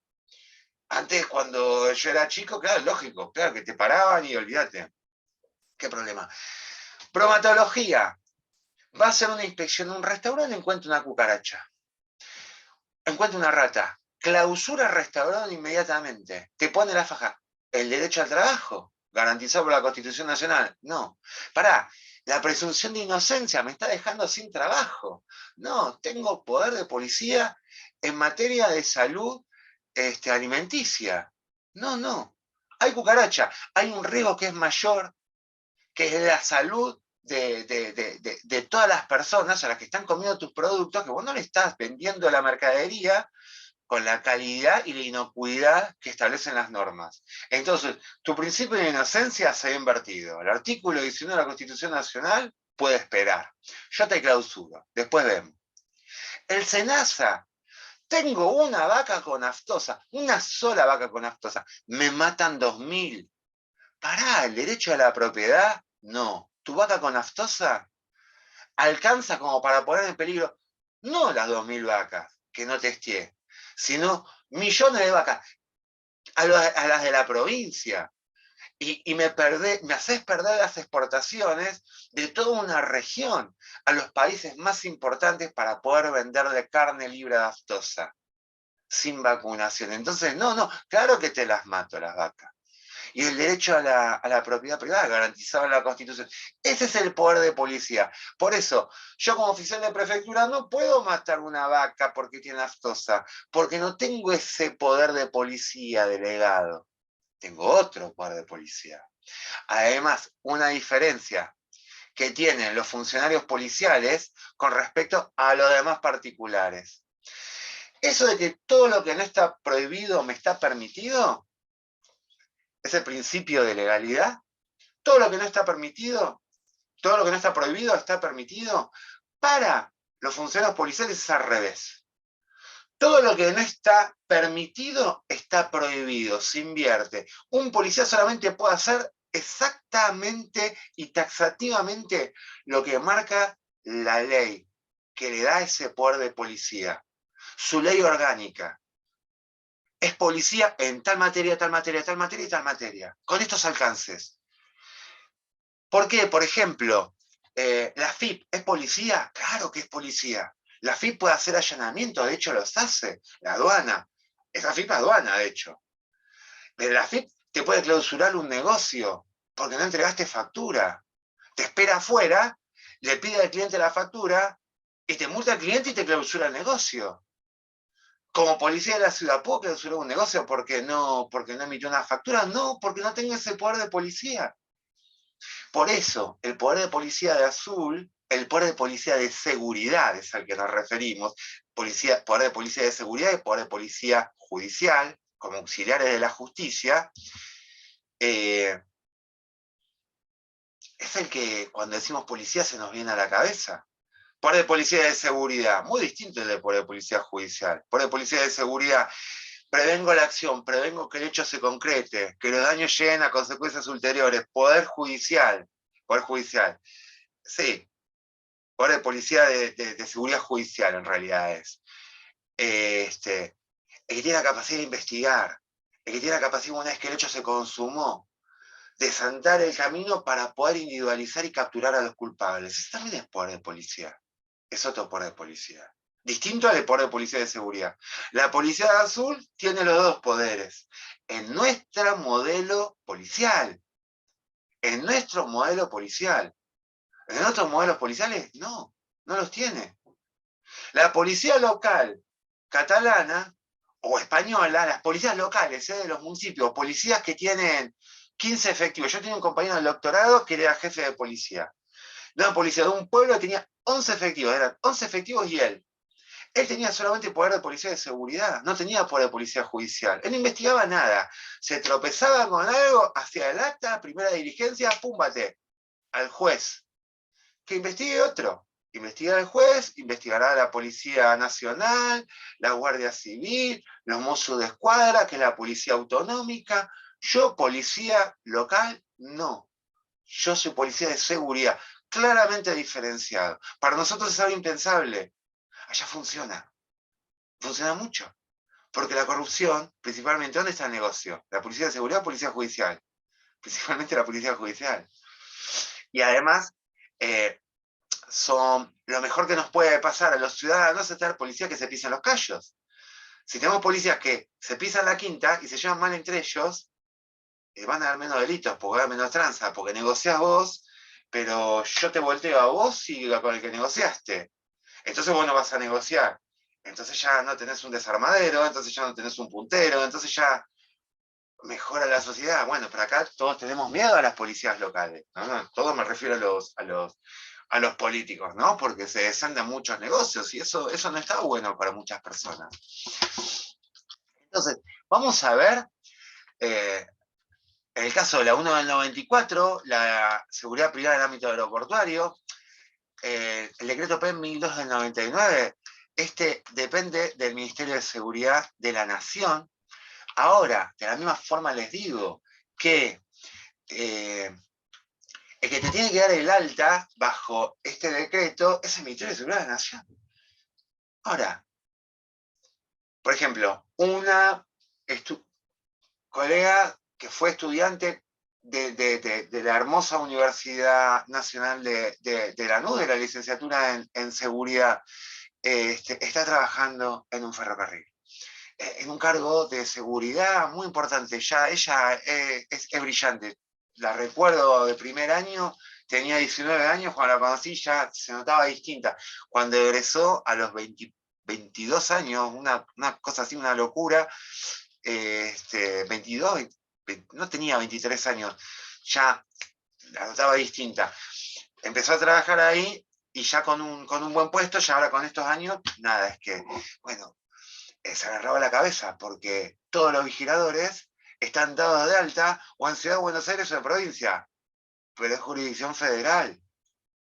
A ver, pero es que, ¿qué nos horrorizamos los vigiladores? Y también encontramos cuántas veces policía de la provincia de Buenos Aires haciendo policía adicional, haciendo papa alfa en las estaciones de tren. La estación de tren es federal. ¿Qué hace un policía de la provincia? No, es que no está en su jurisdicción. ¿Y cómo hace un policía para salir de su jurisdicción? Cualquier policía, de cualquier provincia. También lo establece el Código Procesal. En flagrancia, es decir, persecución en flagrancia, vengo persiguiendo y me me cambia de jurisdicción, se mete en Córdoba y yo me mando a Tala de Córdoba. Automáticamente tengo que avisar a la policía cordobesa y al juez cordobés. O por un exhorto. ¿Qué es un exhorto? Un exhorto es cuando a mí, por una investigación judicial, me veo obligado a ir a extraña jurisdicción, es decir, salir de mi jurisdicción. Entonces el juez me va a ordenar a mí que vaya a otra provincia, pero le va a mandar este exhorto al juez competente con jurisdicción en esa provincia, le va a mandar el exhorto y le va a decir que va a ir el subcomisario, ex subcomisario Daniel Garibaldi, con tantas personas en el marco de la causa tanto, a realizar un allanamiento. Entonces, me prolonga el poder de policía que tengo en la ciudad de Buenos Aires, en la provincia de Buenos Aires, en la provincia de Córdoba, en la provincia de Santa Cruz, me lo prolonga a los únicos efectos de que realice la tarea ordenada. Ahora, algo que tampoco tenemos muy claro. Si yo estoy de vacaciones, yo estoy en virtud de ese exhorto y ya terminé de hacer el allanamiento y me estoy volviendo y veo que están robando un supermercado, yo tengo la obligación de actuar, porque si no, me cabe incumpliendo los deberes de funcionario público. Yo soy policía de la ciudad de Buenos Aires y estoy en Santa Cruz. No, claro que no. Lógico que no, estoy escupiendo todo. Claro que no. Porque no soy policía en la provincia de Santa Cruz. Salvo que tengo un exhorto. Yo soy policía en la ciudad de Buenos Aires. ¿Quién firmó mi decreto? Mi resolución en mi caso. Fue el ministro de Seguridad, no fue un decreto, fue una resolución. El ministro de Seguridad de la ciudad de Buenos Aires, el arma me la dio para que yo tenga la aportación de la ciudad de Buenos Aires. Pero por usos y costumbres no pasa nada. Entonces, policía de la provincia viene cuando está de Franco, Chocobar, se tiroteó en la boca. Y nadie reparó eso, porque no lo conocen. Los abogados y los jueces son abogados. No conocen estas sutilezas, que no son nada de sutiles. Pasa que son situaciones tan repetidas y tan naturalizadas que las tomamos como normales. Que sean normales porque están normalizadas no quiere decir que sean legales. No es lo mismo. Y los peritos en seguridad estamos exactamente para encontrar esa zona grises, si me permitan la palabra, que no es ninguna zona gris, zonas grises a los ojos de los neófitos, a los ojos de aquellos que no se dedican a estudiar el campo. A nuestros ojos no son zonas grises, está muy claro. Y ese es el aporte, ese es el plus que le damos al juez. Y cuando se lo explicamos por medio de nuestro dictamen y se lo argumentamos, la cosa cambia. La cosa cambia. Entonces, te puedo asegurar que la carrera que están haciendo, algunos más avanzados, otros ya sabemos que hay un colega acá, otros empezando, es apasionante. Les puedo asegurar que es apasionante. Hay tantas ramas, seguridad bancaria, seguridad electrónica, es decir, tantas, pero tantas ramas y tantas subramas, seguridad portuaria, seguridad aeronáutica, y como perito, es que no puedes llegar nunca a conocer todo. Y por eso es que creamos la asociación. La asociación la creamos el mismo año que conseguimos el alta con Irma López, fuimos los dos que firmamos y hicimos el trámite de la provincia de Buenos Aires. Porque necesitábamos un espacio de contención para todos los licenciados y de colaboración. Para que, no, es que yo me recibí y tengo que hacer mi primer dictamen, no sé por dónde empezar. No, pará, vos tenés que hacer un dictamen, pertenecés a la asociación Chiflá y ahí nos vamos a reunir. Van a haber 4 o 5 que tienen experiencia, que te van a asesorar, que te van a dar una mano con el dictamen. De hecho, yo antes de ayer me acosté a la 1 de la mañana porque me quedé con un colega por Zoom, dándole una mano con un dictamen. ¿Por qué? Porque es mi laburo. Yo soy miembro, socio fundador de la asociación, soy el secretario y soy el director del Instituto Pericia en Seguridad Ciudadana de la asociación. Y lógico, ¿cómo no le voy a dar una mano? Claro que se la voy a dar. Tenía el vencimiento pronto, se dejó dormir, bueno, no importa, eso le pasa a cualquiera. El tema es que capé temporal. Entonces, empezamos lo general a lo particular.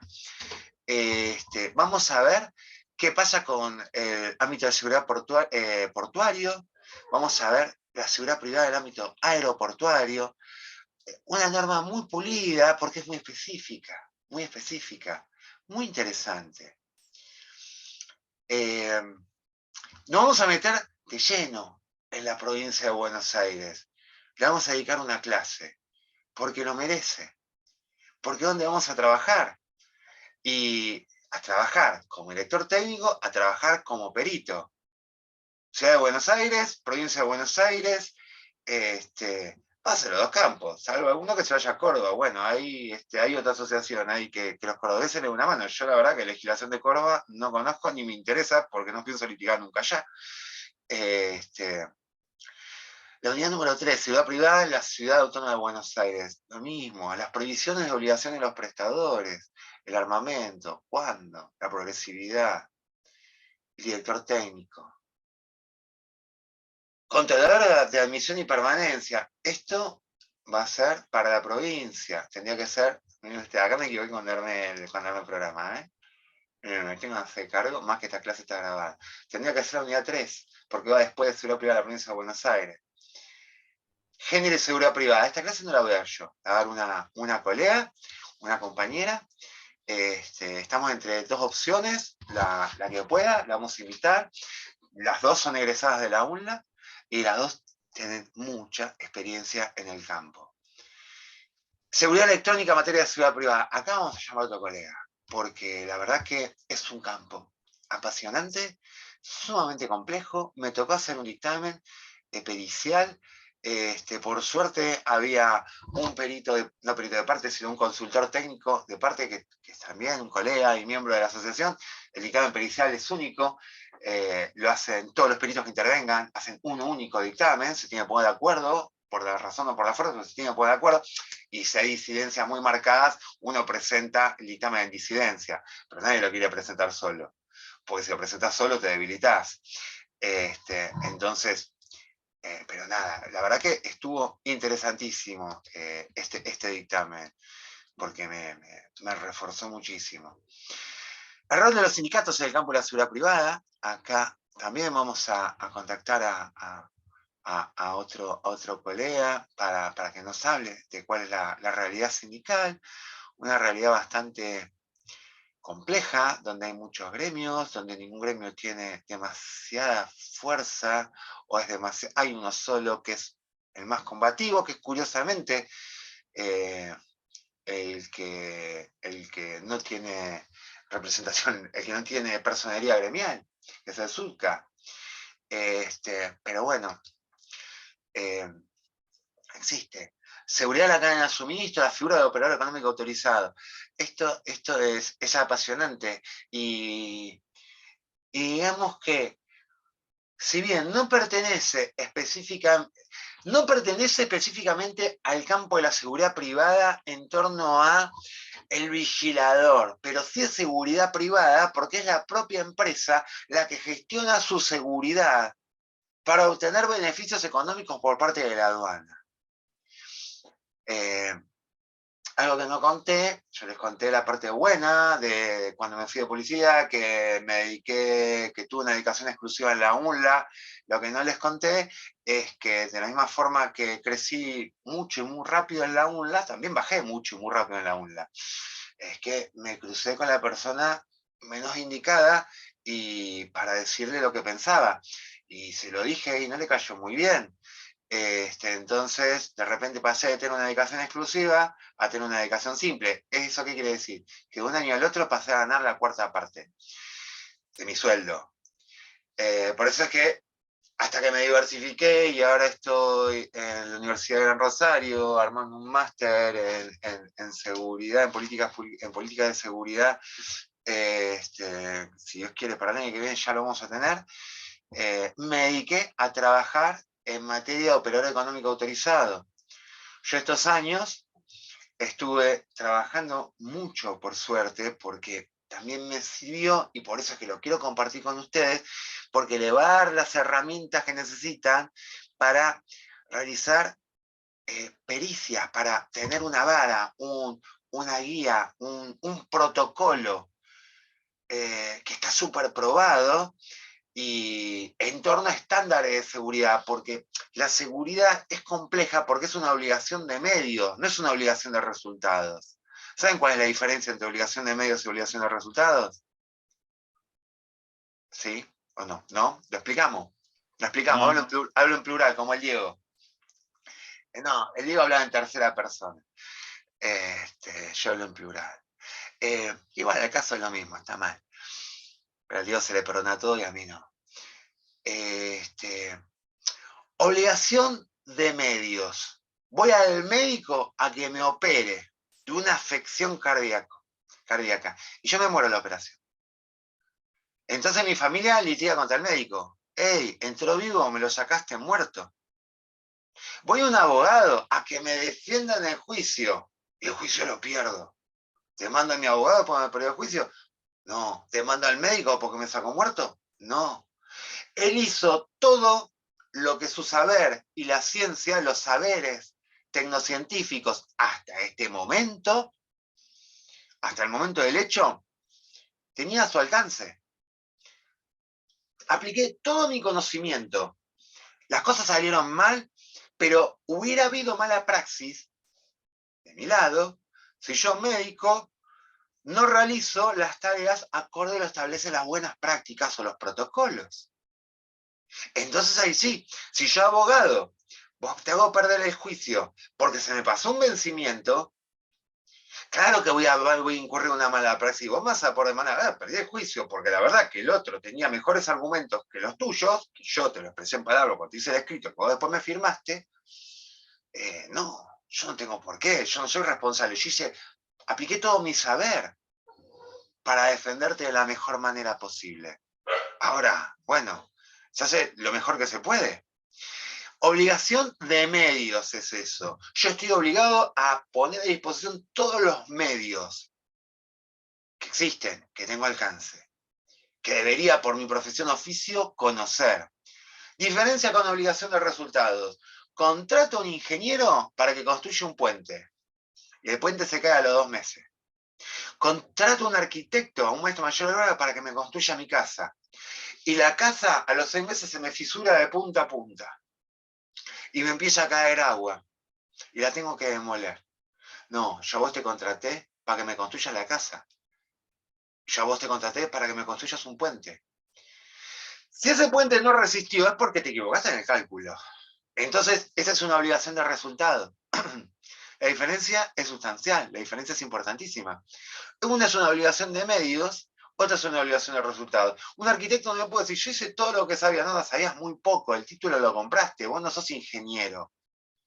Es decir, tenés un título de ingeniero, pero acá te equivocaste o usaste materiales que no debías, o a las cantidades o proporciones que eran inadecuadas. Un policía te puede decir, hice todo lo que estaba a mi alcance. Un médico te puede decir, hice todo lo que estaba a mi alcance. Un vigilador de seguridad puede decirlo. Por eso es que las pericias en seguridad son importantísimas, porque van a depender un montón de factores. Y que son sumamente interesantes. Y acá vamos a encontrar esa guía. Y por eso es que el operador económico autorizado, además que esto es otra rama de la seguridad donde ustedes se pueden desempeñar de forma independiente. Yo esto lo estoy trabajando a través de... Yo me fui a capacitar, hace 5 años estoy con mi actual pareja, con la anterior estuve 3. Hace 7 años me fui a Cali a hacer un curso sobre normas ISO 28000, seguridad de la cadena de suministro, que es esto mismo, es el operador económico autorizado. Seguridad en la cadena de suministros. Y esa consultora que me capacitó en Cali desembarcó en Argentina y está en toda Latinoamérica. Bueno, me quedaron debiendo $1000, así que lo tomé bastante a mal y rompí con ellos y hasta que no me hicieron leru, yo trabajaba de una forma fiel. Nada, me quedaron debiendo y nada, no tenía muchas ganas de pagar, así que me abrí por mi cuenta, con mis propios clientes. No solo, porque no sé, nada, con la asociación de profesionales de la seguridad. Entonces, estamos ahí también capacitando a otros auditores. Y es un trabajo interesantísimo. Cuando lo veamos van a ver que es de verdad apasionante. Y el último punto, que es pericias judiciales en seguridad privada. Que esto lo vamos a separar en pedacitos y lo vamos a ir mechando en todas las clases.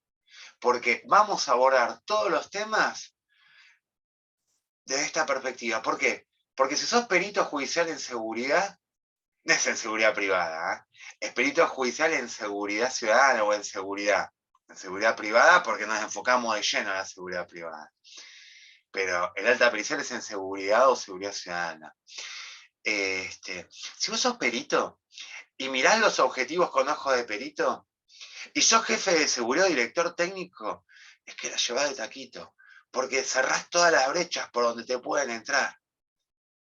Cerrás todas las brechas. Entonces, lo que tenés que hacer es cambiar el chip, cambiar de anteojos o resetearte. Una vez que adquiriste esa técnica y aprendés a dividir la responsabilidad entre lo que me corresponde a mí y el tomador del servicio. El tomador del servicio que me contrata quiere pagar lo menos posible, pero quiere que la responsabilidad sea mía. De hecho, si le roban, me va a demandar. Si yo soy jefe de seguridad de empresa de seguridad y roban un country, me van a demandar. Van a demandar a la empresa, van a demandar al jefe de seguridad. y van a ir contra todos. Entonces, bueno, pero yo antes te voy a hacer un análisis de riesgo y te voy a notificar y te voy a decir qué tenés que hacer, qué dispositivo tenemos que implantar, y vos me vas a decir que no, pero yo te voy a notificar. Entonces, si te roban, después voy a tener argumentos en el juicio como para decir, a ver, que yo le informé en tiempo y forma al tomador del servicio que esta seguridad no es tal. Y no existe la seguridad a medias. Está seguro e inseguro. Acá estamos hablando de gestión de riesgo. En realidad seguro no vas a estar nunca. El riesgo se mide entre 0 y 1. 0 no es riesgo, el hecho no va a pasar. 1, el riesgo se va a llevar a cabo. A mí me van a ejecutar la silla eléctrica el 25 de julio del 2027. Tengo sentencia, no tengo riesgo de morir. Voy a morir. No hay riesgo, hay certeza. El riesgo está entre el 0 y el 1. Por eso es un conjunto abierto. Cuanto más se acerca al 1, más riesgo tengo. Cuanto más se acerca al 0, menos riesgo tengo. Pero si yo sé que el hecho no va a pasar, no es riesgo, es certeza. El hecho no va a pasar. Entonces, yo no tengo riesgo que se mueran mis anteojos porque mis anteojos no tienen vida. Entonces, sé que no va a pasar. Es imposible. Ahora, mi perro sí. Yo tengo riesgo de morir. Claro, lógico, estoy vivo en algún momento. ¿Cuándo? No sé. Más antes que tarde, ¿no? Eso seguro. Entonces, nada, íbamos a ir dando estas clases, y vamos a partir de la clase próxima, ir avanzando. Y van a ser, a partir de la clase próxima, unos pequeños trabajitos prácticos, y tanto es así que subí un seguro, una póliza de seguro, al aula virtual. Quiero que la lean, porque vamos a, después de que dé la clase, vamos a hacer un trabajito práctico. Y lo vamos a hacer, calculo que por grupos estaría bueno, lo vamos a hacer entre todos, pero lo van a tener que presentar. Escrito me van a tener que dar una respuesta. Vamos a ver de qué forma lo articulamos. Pero que sí voy a necesitar tener algo escrito de ustedes al respecto. Y voy a plantear un supuesto y ustedes lo van a tener que resolver. Un supuesto de pericia, con lo que vamos a ver. Y ya van a tener las herramientas como para poder entrarle al asunto.